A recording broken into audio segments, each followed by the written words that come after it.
Жила-была в давние времена одна женщина, и было у нее 3 дочери.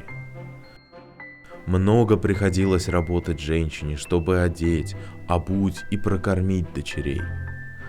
А дочери росли хорошими, и выросли они одна краше другой. И вышли они все 3 замуж, разъехались, и осталась мать одна.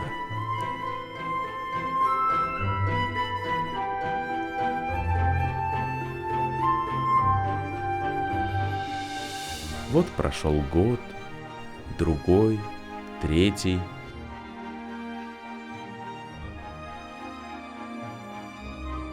И случилось так, что заболела мать.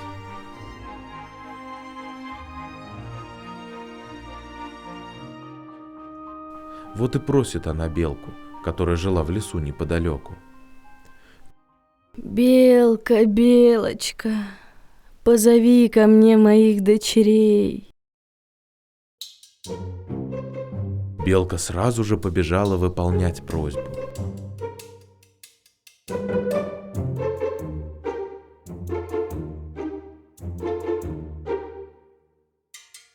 Прибежала белка к старшей дочери, постучала в окно.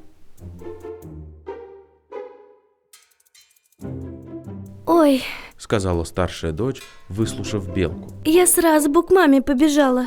Да надо мне белье достирать». Ах так! Тогда и не расставайся вовек со своими тазами.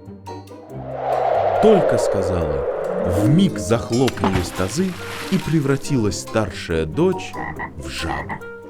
А белка тем временем к средней дочери побежала.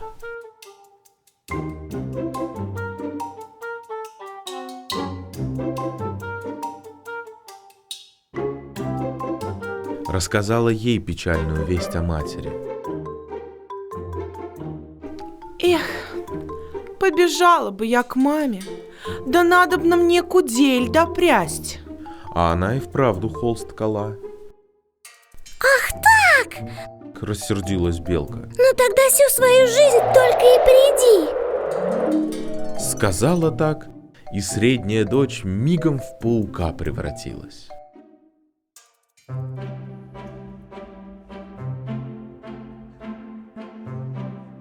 А когда белка в окошко к младшей дочери постучала, та тесто месила. Как услышала она, что матери плохо, руки вытереть не успела, побежала к ней. Доброе у тебя сердце. Сказала белка. Ты пусть же и люди к тебе добры всегда будут. Живи мило и счастливо, и людей делай счастливыми. И люди будут любить тебя, и добро твое никогда не забудут. Так оно и стало.